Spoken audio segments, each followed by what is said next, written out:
ছাত্রদের সামনে এখন রাস্তায় একটা অনেক ছাত্রদেরকে কোণঠাসা করে রাখা হয়েছে। ইভেন হাসনাত সার্জিসও এখন কোণঠাসা এই মাহফুজ আর আসিফদের কাছে, তারা এখন ক্ষমতার ভোগ করার মধ্যে আছে। প্রাইভেট ইউনিভার্সিটি, এই যে north south university, BRAC university, এই ইউনিভার্সিটিগুলোর কত ছেলেপেলে মারা গিয়েছে, একজন প্রতিনিধি আছে সেখানে? মাদ্রাসার স্টুডেন্টরা মারা গিয়েছে, তাদের কোনো প্রতিনিধি আছে? জামাত বিএনপির লোকজন মারা গেছে, তাদের কোনো খবর আছে? মনে হচ্ছে এই আসিফ, নাহিদ আর মাহফুজ তিনজন মিলে বাংলাদেশ স্বাধীন করেছে। মাহফুজ কোন জায়গায় ছিল? মাহফুজ মাঠে কোথায় ছিল? আমরা এটা দেখতে চাই, ভিডিও ফুটেজ দেখতে চাই। মাহফুজ মাঠের কোন জায়গায় ছিল? সামনাসামনি সে ফাইট করেছে? কোথাও ছিল না। আইসা তিনি এখন মাস্টার মাইন্ড হয়ে গিয়েছেন। এখন এই যে জিনিসগুলো করা হয়েছে, আমি মনে করি আমার সাথে অনেকে যোগাযোগ করে প্রাইভেট ইউনিভার্সিটির, বিশেষ করে একটা বিশাল বড় গ্রুপ আছে, এই গ্রুপগুলো চায় তারা এদের ব্যাপারে, আমি বলি যে দেখেন ভাই, ওরা যেভাবে চালাচ্ছে চালাক, যেহেতু তারা 5 তারিখের একটা পক্ষ, আমি তাদের প্রতি একটা সফট কর্নার ছিল, কিন্তু আজকে বলছি যারা যারা আছেন সবাইকে, ইভেন কি ভিপি নুরুল হক নূরের দল, তার কন্ট্রিবিউশন নাই এখানে আছে নাকি? নূরের কোনো কিছু আছে নাকি?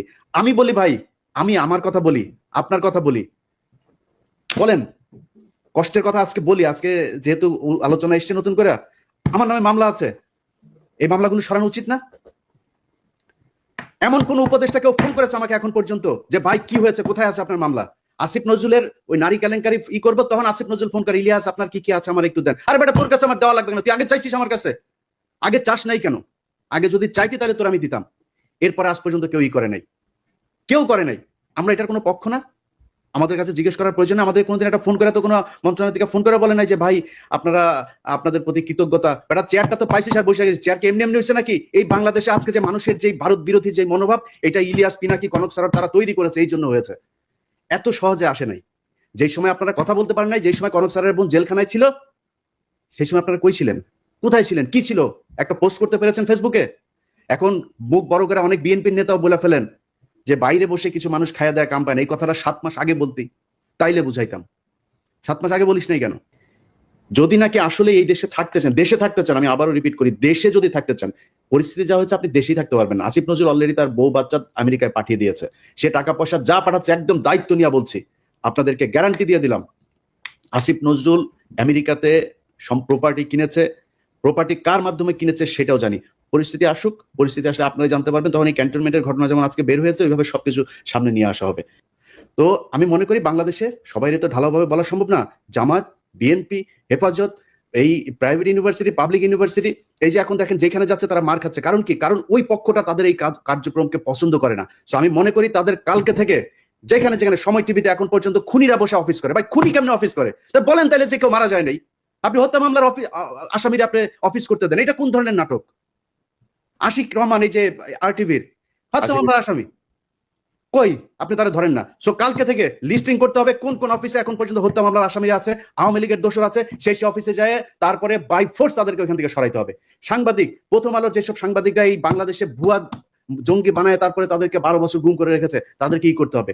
সবচাইতে বড় কাজ যেটা, সেটা হচ্ছে যারা এই 12 বছর গুম ছিল, ভাই আপনারা লোক পান না, কারে কোথায় বসাবেন, কে ভালো মানুষ? আরে ভাই ভালো মানুষের দরকার নেই, খারাপ মানুষের নিয়ে বসান। মনে করেন গুম ছিল, এরা খুব খারাপ মানুষ, ওরে নিয়ে বসান, ও যাই করুক, অন্তত বিট্রে করবে না। আওয়ামী লীগকে আনার জন্য ওরা কোনো কাজ করবে না, কারণ ওরা 12 বছর গুম ছিল।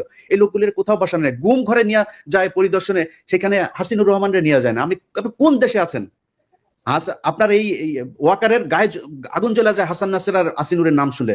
আপনি কে ওয়াকার মিয়া? আপনার জীবনের সবচাইতে বড় পাপ, আপনি যে দোজকে যাবেন, আপনি নাকি মাগরিব থেকে এসা পর্যন্ত আপনি নাকি কোরআন ছাড়া কিছু বুঝেন না। আমাদেরকে বুঝাই গেল ভাই, আজকে বলি নামটাম না বলি, আমার আর কনক ভাইরে আর্মির প্রতিনিধি দল এসা নিউ ইয়র্কে এসে বুঝাই গেল, উনি মাগরিব থেকে এসা পর্যন্ত কারোর সাথে দেখা করেন না, কোরআন শরীফ পড়েন। এইভাবে নাকি কেমন পরে চশমা চোখে দিয়ে এইভাবেও দেখা গেল না, একদম সামনে বসা। আমরা বিশ্বাস করলাম। আমরা কিন্তু তারপর থেকে পিনাকি দাদার কাছে আমি মাপ চাই আজকে।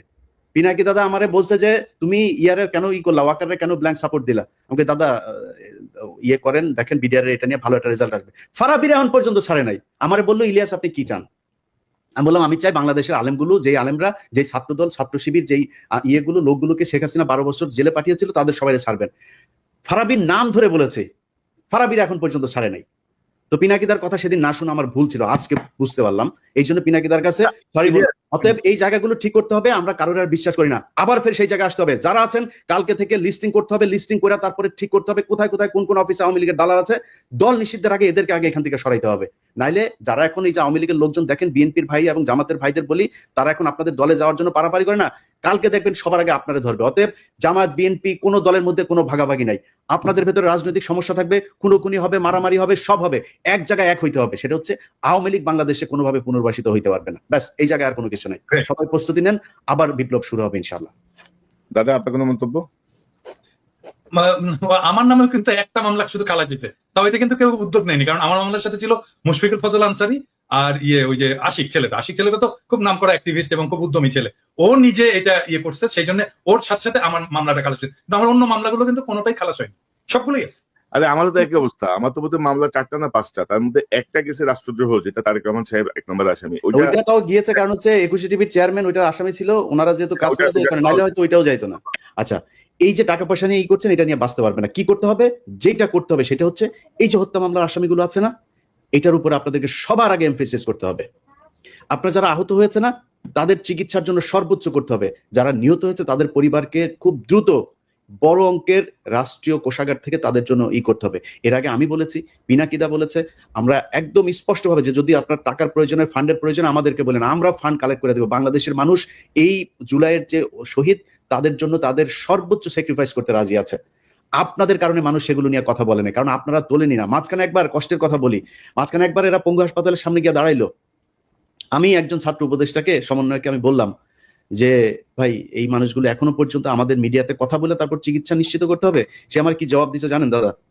সে আমারে বলে যে ভাই, এরা হইছে উপদেষ্টা হইতে চায়, বুঝছেন? এরা উপদেষ্টা হইতে চায়, এদের অন্য ধান্দা আছে। যে কোনো ডিসেন্ট ভয়েসকে, যে কোনো প্রমিনেন্ট ডিসেন্ট ভয়েসকে বলা শুরু করে আর কি, যে উপদেষ্টা হইতে পারেনি জন্যই এরকম এগুলি করে।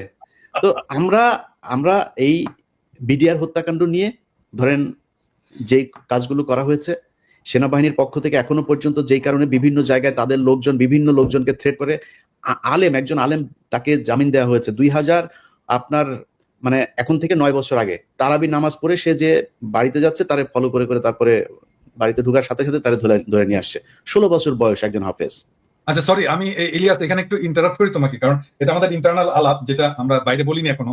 আমি তোমাকে বলছিলাম যে আলেমদের যারা, আমি কিন্তু বেশ কিছু আলেমের মামলা ডিসমিস করার জন্য আমি নিজে ব্যক্তিগত উদ্যোগ নিয়ে কাজটা করছি, টিভিদের সাথে কথাবার্তা বলে, এবং এই লিস্টটা একটু প্লিজ করো তুমি। আমার সাথে কালকে রাতেই আমার সাথে আলেমদের একটা প্রতিনিধির মিটিং হবে। আপনি চাইলে আমি আপনাকে তাহলে সেখানে রাখতে পারি।